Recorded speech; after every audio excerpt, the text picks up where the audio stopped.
Kembali lagi di Cerita Cinta Channel. Jangan lupa like, comment, and subscribe ya. Terima kasih. Apa sekarang aku boleh menangis? Tanya Baby pada dirinya sendiri. Dan tanpa terasa, air mata menetes di kedua pipinya. Air mata yang sejak tadi ia tahan saat penolakan pertama yang dilakukan oleh Agam Matteo. Baby bodoh, kau jangan menangis. Ia mengumpat dirinya sendiri. Kau itu seorang arbeto, jangan pernah menyerah sebelum berperang.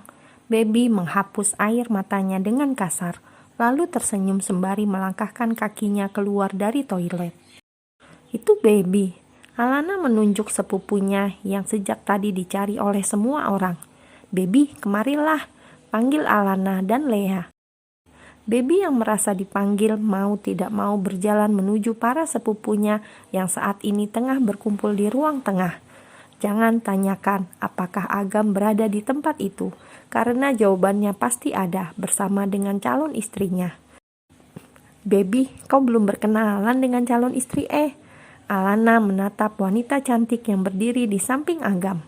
Baby tersenyum tipis lalu mengulurkan tangannya. Baby Arbeto, Cindy Bernard. Ia menerima uluran tangan tersebut lalu menatap wanita yang bernama Baby dengan kening yang berkerut. Sepertinya aku pernah melihatmu, tapi di mana ya? Cindy mencoba mengingat. Aku juga merasa pernah melihatmu. Baby menatap intens wanita di hadapannya. Hotel Grand Mercure, ucap Baby dan Cindy bersamaan, membuat semua orang yang ada di ruang tersebut saling menatap dengan bingung. Begitupun dengan Agam yang tak kalah bingung dan bercampur terkejut saat mengetahui Baby mengenal calon istrinya. Kalian saling kenal? Tanya Mars. Tidak, hanya saja kami pernah bertemu satu kali di Hotel Grand Mercure, tutur Baby dengan senyum kaku di bibirnya. Ya, kami tidak sengaja bertabrakan saat itu, sahut Cindy. Oh, Mars menganggukkan kepalanya. Maaf, aku harus masuk ke dalam kamar karena kepalaku pusing. Baby sengaja berbohong agar ia bisa secepatnya beristirahat, karena mulai besok Baby harus mempersiapkan diri untuk bekerja di perkebunan milik keluarga Matteo sebagai asisten pribadi Agam. Mau aku temani ke atas? Tawar Lea, karena ia tahu Baby pasti sedang patah hati karena mengetahui Agam sudah memiliki seorang wanita. Tidak perlu Kak, Baby tersenyum lalu berjalan menuju kamarnya.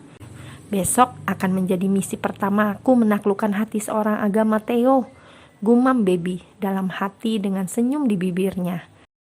Sementara itu, Mars yang melihat kepergian Baby menautkan kedua alisnya dengan wajah yang bingung. Sebenarnya ini acara keluarga siapa? Kenapa Boy dan Baby justru masuk ke dalam kamar mereka? Padahal acaranya belum selesai. Iya juga, Alana ikut menimpali. Sementara Agam memilih diam sambil menatap layar ponselnya. Ia sama sekali tidak peduli dengan wanita yang ada di sampingnya. Wanita yang akan menjadi istrinya itu karena sebuah perjodohan yang dilakukan oleh kedua orang tua mereka. Perusahaan Dimitri Corp. Tok tok. Masuk, ucap Agam dari dalam ruangannya. Ada apa, Jo? Agam bertanya tanpa melihat ke arah depan karena kedua matanya sedang fokus pada layar laptop. Boleh aku duduk, Tuan? Agam menghentikan kegiatannya. Matanya langsung menatap ke arah seseorang yang ada di depan meja kerjanya. Baby, sedang apa kau di sini? Tanya Agam dengan wajah yang terkejut. Aku, tentu saja aku ingin bekerja. Baby tersenyum lebar hingga lesung pipinya terlihat sangat jelas. Bekerja? Agam menautkan kedua alisnya. Ini, Baby menyerahkan ponselnya pada Agam setelah sebelumnya menekan nomor ponsel Dava. Dedi ingin berbicara denganmu. Agam yang masih bingung mau tidak mau menerima ponsel milik Baby, lalu berbicara dengan serius selama beberapa menit dengan Uncle Dava. Bagaimana? Kau sudah percaya kan kalau kedatangan aku itu untuk bekerja di perusahaanmu? Baby mengambil kembali ponsel miliknya. Sementara itu Agam yang ditanya hanya diam saja. Ia sibuk mencerna dengan apa yang terjadi saat ini sembari memijat keningnya yang terasa pusing. Baby pikir dengan bekerja di perusahaan milik Agam membuat dirinya bisa lebih dekat dengan pria itu. Tapi kenyataannya yang ia terima justru sebaliknya. Pekerjaan pertama yang dikerjakannya itu justru membuat dirinya berada jauh dari Agam. Karena sejak pagi, Baby diberi tugas untuk terjun langsung ke lapangan menemui beberapa klien yang ingin bekerja sama dengan perusahaan Dimitri Corp, hingga membuatnya tidak bisa melihat wajah tampan sepupunya dan hanya bisa puas menatap wajah Jonathan yang datar dan kaku seperti kanebo kering. Dan setelah seharian berada di luar kantor bersama dengan Jonathan, Baby pun kembali ke perusahaan milik Agam dengan harapan bisa berduaan bersama pria tampan itu. Namun harapannya itu lenyap dengan seketika saat dirinya melihat sosok Cindy berada di ruang kerja Agam. Dan yang lebih sialnya lagi, ia diminta oleh Cindy untuk menemani mereka mencari gaun yang akan dikenakan oleh Cindy di hari pertunangannya. "Bagaimana apa gaun ini cocok untukku?" tanya Cindy dengan tersenyum. "Iya," jawab Agam dengan singkat, menatap pada Cindy yang saat ini tengah berdiri di hadapannya dengan gaun indah yang membalut tubuhnya. "Baby, menurutmu bagaimana?" tanya Cindy pada sepupu calon suaminya. "Gaun itu sangat cocok untukmu," jawab Baby dengan jujur, karena wanita itu memang terlihat sangat cantik dan seksi mengenakan gaun panjang dengan belahan di sisi kanannya. "Baiklah, aku ambil gaun yang ini." Cindy kembali ke ruang ganti pakaian dengan senyum di bibirnya karena sudah menemukan gaun yang cocok untuk dikenakannya saat acara pertunangan nanti. "Kau kenapa?" tanya Agam saat sudut matanya menangkap raut tidak nyaman di wajah Baby. "Tidak, aku tidak apa-apa." Baby menatap stiletto yang dikenakannya. Agam menghela nafasnya dan berusaha untuk tidak peduli dengan apa yang terjadi pada Baby. Namun usahanya itu tidak berhasil saat ia mendengar Baby meringis kesakitan sambil memijat kakinya. Dengan tanpa berpikir panjang, Agam berlutut di hadapan gadis itu, lalu meraih kaki jenjang tersebut dan diletakkannya di atas pahanya. Apa yang kau lakukan?"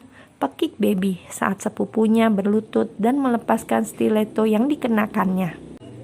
"Kenapa bisa lecet seperti ini?" Agam menatap kaki Baby yang mengelupas di jari kelingking dan jempol serta tumit belakang. "Apakah sakit?" Agam mendongakkan wajahnya untuk menatap wajah Baby. "Bukan kakiku yang sakit, tapi hatiku yang sakit karena ditolak olehmu." Baby menunjuk dadanya. "Kau itu." Agam menghempaskan kaki Baby dengan kasar, lalu kembali duduk di atas sofa. Sakit tahu," protes Baby saat kakinya itu dihempaskan begitu saja oleh Agam. "Dasar sepupu laknat, kakiku yang sakit jadi tambah sakit. Untung saja aku mencintainya, kalau tidak sudah aku balas perbuatannya itu," gerutu Baby dalam hati.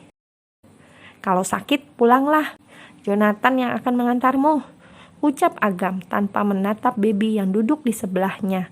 Ia lebih memilih menatap layar ponselnya daripada menatap wajah Baby yang selalu membuatnya kesal. "Tidak perlu, kakiku sudah tidak sakit lagi," sahut Baby dengan cepat dan segera mengenakan kembali sepatunya. Karena ia tidak mau pulang dan melewatkan kebersamaannya dengan Agam yang sudah tertunda sejak pagi. Apa boleh aku bertanya sesuatu?" "Tidak boleh," sahut Agam dengan dingin. Apa benar kalian itu dijodohkan?" tanya Baby tanpa peduli larangan dari sepupunya itu. Agam hanya diam, tidak menjawab pertanyaan Baby. Untuk apa tadi dia bertanya boleh atau tidak? Jika jawaban yang aku berikan tidak dia dengar, gumam Agam dalam hati. "Jika memang kalian dijodohkan, kenapa kau setuju menikah dengannya?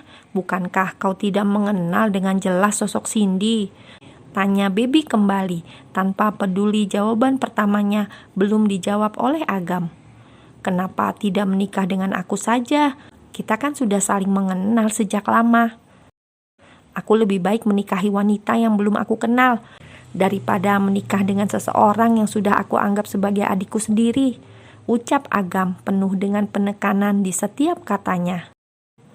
Oh ya ampun, jawabanmu itu tidak asik.